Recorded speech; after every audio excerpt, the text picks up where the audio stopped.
पटेरिया की टक्कर किससे होगी, नाती से कि हाथी से?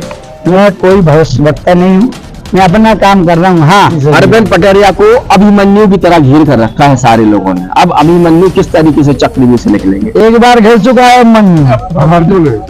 अब मैंने 5 साल में वो विधायक सीख ली है कि कैसे चक्रव्यूह से निकला जाता है। चिंता वो करेंगे जो 5 साल महलों में सोते हैं। 5 साल महलों के अंदर लेके फिर वो जीत कैसे जाते हैं, इसका क्या लॉजिक है? जीत इसलिए जाते हैं कि झूठ फरेब से, जनता के छलबल से। लोकसभा में सरकार थी, श्रीमान विधायक थे, रानी साहब नगर पंचायत की अध्यक्ष थी, 50,000 से चुनाव हारी थी। बीडी शर्मा जी की लोकसभा है, उनकी यहाँ पर नाक लगी हुई, उस नाक को बचाने के लिए अरविंद पटेरिया की नई रणनीति क्या होगी? और भारतीय जनता पार्टी की प्रत्येक कार्यकर्ता की नाक लगी है। पटेरिया भी बाहरी है। हाँ, बाहरी है तो इनका तो, हाँ मैं बाहरी हूँ, बाहरी रहने के बाद 5 साल कंटिन्यू रहा। ये तो यहीं के हैं लेकिन दिखते नहीं है। और श्री राम पटेल भी इस बार भाजपा से टूटकर हाथी से खड़े हुए हैं, उनसे कितना नुकसान होगा भाजपा को? हम अपना काम करते हैं, हम किसी की तरफ चिंता नहीं करते हैं। केवल महिलाओं पे सोने से इतने भर में नहीं चुनाव जीता जाएगा कि अच्छा नहीं करत तो बुरा नहीं करत। अंदाज में यही कहूंगा कि एक तरफ काम करने वाला व्यक्ति है और एक तरफ आराम करने वाला व्यक्ति है, तय आपको करना है। सत्ता के संग्राम में एक बार फिर आपका स्वागत है। मैं हूं मनोज सोनी और भाजपा ने अरविंद पटेरिया पर राजनगर से एक बार फिर भरोसा किया है। और इस बार अरविंद पटेरिया की क्या रणनीति होगी नाती राजा के किले पर फतेह करने की? इस बार क्या नई रणनीति होगी? सबसे पहले तो आपके चैनल के माध्यम से मैं अपने केंद्रीय नेतृत्व का, प्रदेश नेतृत्व का आभार प्रकट करना चाहूंगा। और हमारी रणनीति, चूंकि कोई ऐसा नहीं कि चुनाव के टाइम पे हम रणनीति बनाए, हम लोग 5 साल काम करने वाले लोग हैं। चिंता वो करेंगे जो 5 साल महलों में सोते हैं।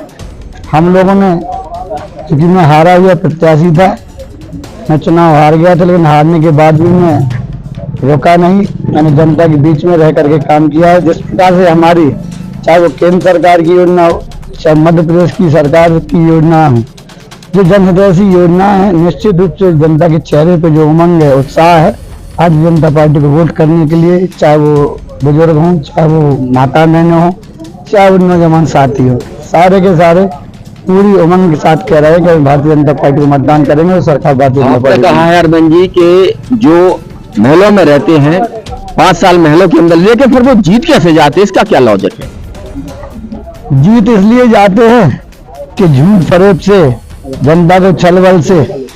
और जनता में, जैसे मैं पिछला चुनाव केवल इसी में हार गया, चूंकि नया प्रत्याशी था, उनने यहाँ पर चूंकि सीधी जनता है, उन्होंने कह दिया चौथे पे है भाजपा, जीत नहीं रही, तो लोगों ने फैला दिया। कंफ्यूजन में चलेगा, हाथी वाले सोचे हाथी जीत रहा है, साइकिल वाले सोचे साइकिल जीत रही है। और वो उनको तो 40,000 वोट मिला था ना, विरोध में कितना वोट पड़ा था? जब सामने आपने लोकसभा में देखा होगा, उनकी लोकप्रियता का पता चला होगा ना आपको। लोकसभा में सरकार थी, श्रीमान विधायक थे, रानी साहब नगर पंचायत की अध्यक्ष थी, 50,000 से चुनाव हारी थी। सामने पता चला जनता को कि सामने बीडी शर्मा जी हैं और सामने कविता राजे जी हैं।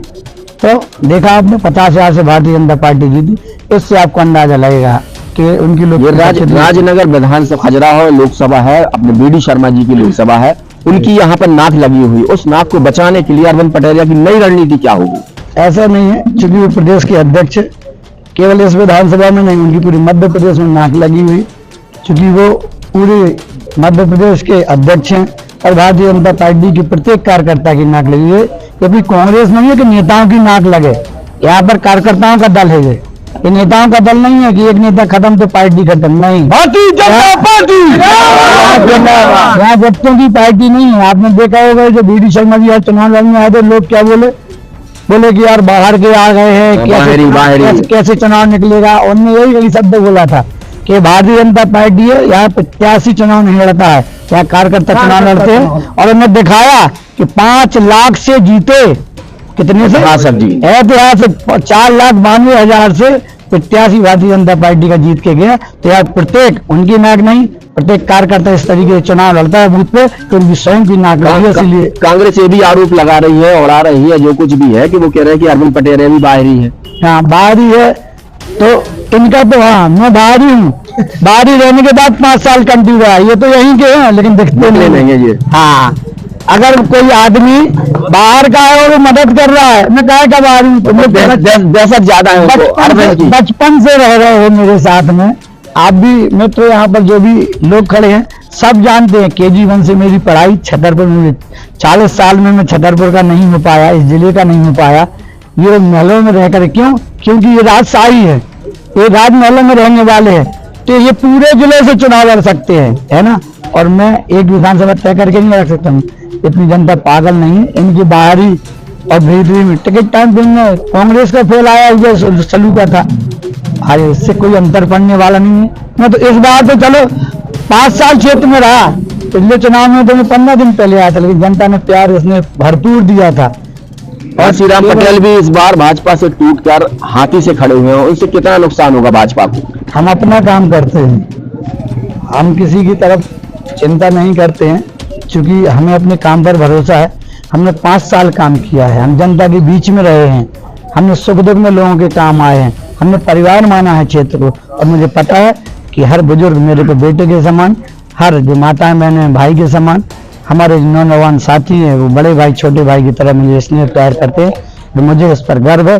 और जिस प्रकार से वो मुझे ये लगे हुई है, इतिहास रचेगी ये राजनीति। अरविंद पटेरिया की टक्कर किससे होगी, नाती से कि हाथी से?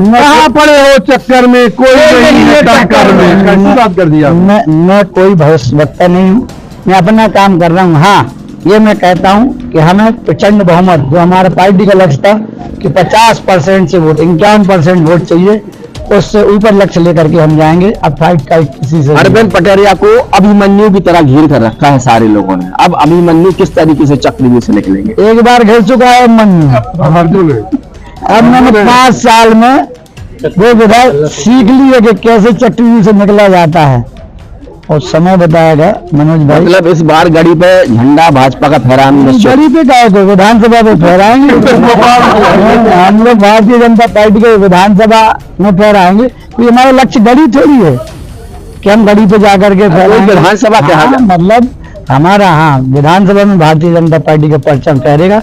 और हमारी जनता अब जाग गई है, केवल महिलाओं पे सोने से इतने भर में नहीं चुनाव जीता जाएगा कि अच्छा नहीं करत तो बुरा नहीं करत, काम चाहिए जनता। हाँ, काम किया है, हमें अपने काम पर भरोसा है, और जनता काम मांगने लगी। उन्हें खुद दिख रहा है, फील्ड में जाते हैं तो चेहरे पे दिख जाता है उन्हें। जनता से क्या अपील करना चाहेंगे आप? जनता से मैं यही कहूंगा कि एक तरफ काम करने वाला व्यक्ति है, एक तरफ आराम करने वाला व्यक्ति है। तय आपको करना है कि काम कराना है कि आराम कराना है। 20 साल से बंदा काम नहीं, आराम कर रहा है।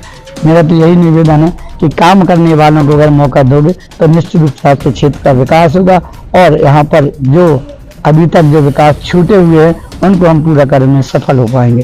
तो ये अरविंद पटेरिया थे, इन्होंने साफ कहा है कि काम वालों को चाहिए तो अरविंद पटेरिया को चले, और घर में बैठकर काम करना चाहे तो दूसरे दल को चले। विकास के मुद्दे पर अरविंद पटेरिया एक बार फिर बाहर निकले हैं, और उनका साफ कहना है कि इस बार जीत निश्चित होगी। मनोज सोनी के साथ रोहित गुप्ता। सफल और सुरक्षित भविष्य के लिए आज ही संपर्क करें कृष्णा यूनिवर्सिटी, सागर रोड, छतरपुर। अब आपके शहर छतरपुर में doctor KN memorial public senior secondary school affiliated to CBSE new Delhi प्रस्तुत करता है वत्सल डे बोर्डिंग स्कूल। आपके बच्चों को मिलेगी आधुनिक शिक्षा के साथ भारतीय संस्कार, personality development, division smart classes, experience faculty, well accrued lab, library, playground के साथ बच्चों को मिलेगी आधुनिक शिक्षा। तो अब देर मत करें, अपने बच्चों के भविष्य के लिए आज ही संपर्क करें KN memorial public senior secondary school affiliated to CBSE new Delhi, Vatsal day boarding school, Saura road, Chhatarpur. अपहरण, हत्या, हादसा, बलात्कार, मुजरिम, अब होगी तफ्तीश रोजाना रात 8 बजे। मनोज सोनी के साथ सिर्फ न्यूज़ साधना न्यूज़ पर।